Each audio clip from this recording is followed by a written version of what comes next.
Gulf Israel root അണിയറയിൽ യുഎസും കൂടെ വമ്പൻ പ്രഖ്യാപനവും എന്താണെന്നല്ലേ? ഇന്ത്യ ഗൾഫ് ഇസ്രയേൽ സാമ്പത്തിക ഇടനാഴി പ്രസിഡന്റ് ജോ ബൈഡനെ കണ്ടു. കൂടെ നടത്തിയത് വമ്പൻ പ്രഖ്യാപനങ്ങളാണ്. എന്തൊക്കെയാണെന്നറിയാം. ഏറെ സൗഹൃദം കാത്തുസൂക്ഷിക്കുന്ന നേതാവാണ് പ്രധാനമന്ത്രി നരേന്ദ്രമോദി.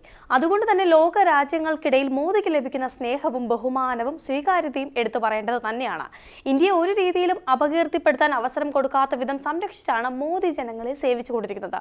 ഇത്തരത്തിലുള്ള നമ്മുടെ ഇന്ത്യ ഏറ്റവും കൂടുതൽ സൗഹൃദം കാത്തുസൂക്ഷിക്കുന്ന രാജ്യമാണ് ഇന്ത്യക്ക് പുറത്ത് ഏറ്റവും കൂടുതൽ ഇന്ത്യക്കാരുള്ള രാജ്യം കൂടിയാണ് ഇത്തരത്തിൽ ഇന്ത്യൻ പ്രവാസികൾ ഏറെയുള്ള ഇന്ത്യ ബന്ധം ഏറെ ദൃഢമാണ്. അതോടൊപ്പം മലയാളി പ്രവാസികൾ ഏറെയുള്ള ഇടം കൂടിയാണ് എന്നത് എടുത്തു പറയേണ്ടതില്ല. നിക്ഷേപം ഇന്ത്യയിലേക്ക് ഇരച്ചെത്തുന്നത് ഇന്ത്യക്ക് ഏറെ ഗുണകരവുമാണ്. സാമ്പത്തികമായുള്ള ഇന്ത്യയുടെ പുരോഗതിയിൽ വഹിക്കുന്ന ബന്ധം ചെറുതൊന്നുമല്ല.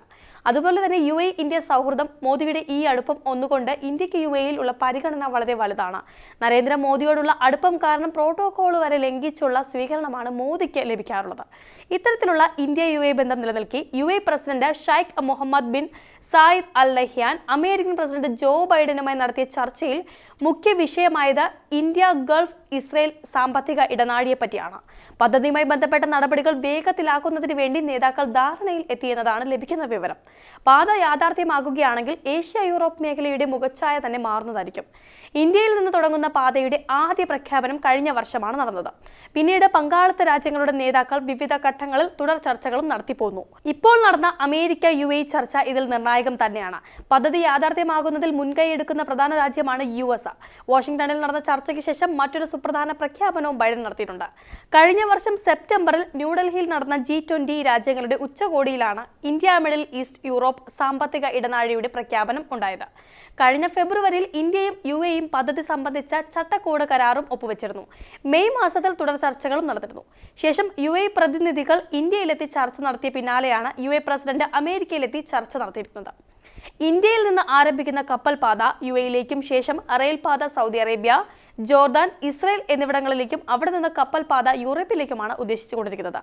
ഇന്ത്യയിൽ നിന്ന് പുറപ്പെടുന്ന ചരക്കുകൾ GCC രാജ്യങ്ങൾ വഴി ജോർദാനിലൂടെ റെയിൽ മാർഗം ഇസ്രയേലിലെ ഹൈഫ തുറമുഖത്തിലും എത്തിക്കും. ഇവിടെ നിന്നാണ് യൂറോപ്പിലേക്ക് പോകുന്നത്. ഏഷ്യയിലെ മറ്റു രാജ്യങ്ങൾ ചരക്ക് കടത്തിന് ഈ പാതയെ ആശ്രയിക്കുന്നതായിരിക്കും. ഈ രാജ്യങ്ങളിൽ നിന്നുള്ള ചരക്കുകൾ മുംബൈയിൽ എത്തിച്ച ശേഷമായിരിക്കും പുറപ്പെടുക എന്നതാണ് ഇതുവരെ ലഭിക്കുന്ന വിവരം. ഇതോടെ ഇന്ത്യ മേഖലയിലെ വൻ ശക്തിയാകാനുള്ള വഴി ഒരുങ്ങുകയാണ്. പാകിസ്ഥാനിലെ കറാച്ചി വഴി ചൈന നിർമ്മിക്കുന്ന ചരക്ക് പാതയ്ക്ക് ബദലാകും ഇന്ത്യയിൽ നിന്ന് തുടങ്ങുന്ന ഈ സാമ്പത്തിക ഇടനാഴി. പാത കടന്നു പോകുന്ന രാജ്യങ്ങൾ തമ്മിലുള്ള ബന്ധം ശക്തമാകുമെന്ന് ബൈഡനും ഷെയ്ഖ് മുഹമ്മദ് നടത്തിയ ചർച്ചയ്ക്ക് ശേഷം പ്രസ്താവനയിൽ പറയുന്നുണ്ട്. കാർബൺ ബഹിർഗമനം കുറയ്ക്കുന്ന ചരക്ക് കടത്തായിരിക്കും ഇത്. ഏഷ്യ, യൂറോപ്പ്, പശ്ചിമേഷ്യ എന്നീ മേഖല വ്യാപാര രംഗത്ത് മുന്നേറുമെന്നും പ്രതീക്ഷിക്കുന്നുണ്ട്. ചൈനയുടെ പാതയ്ക്ക് ബദൽ എന്ന നിലയിലാണ് അമേരിക്ക ഇതിനെ സഹായിക്കുന്നത്. അതേസമയം അമേരിക്കയുടെ പ്രധാന പ്രതിരോധ പങ്കാളിയായി ജോ ബൈഡൻ പ്രഖ്യാപിച്ചു. ഇന്ത്യക്ക് ശേഷം അമേരിക്ക പ്രതിരോധ പങ്കാളിയായി പ്രഖ്യാപിക്കുന്ന ആദ്യ രാജ്യമാണ് സൈനിക പ്രതിരോധ രംഗത്ത് ഇരു രാജ്യങ്ങളും കൂടുതൽ ഇളവുകളോടെ സഹകരണം ശക്തമാക്കും എന്നതാണ് ഇതുകൊണ്ട് ഉദ്ദേശിക്കുന്നത്. അതോടൊപ്പം തന്നെ സൈനിക അഭ്യാസങ്ങളും സൈനിക സഹകരണവും ആയുധ ഇടപാടുകൾക്ക് ഇളവ് നൽകലുമെല്ലാം ഇതിന്റെ ഭാഗമായിട്ട് ഉണ്ടാകും. 2021 ഇന്ത്യയെ പ്രധാന പ്രതിരോധ പങ്കാളിയെ അമേരിക്ക പ്രഖ്യാപിച്ചത്.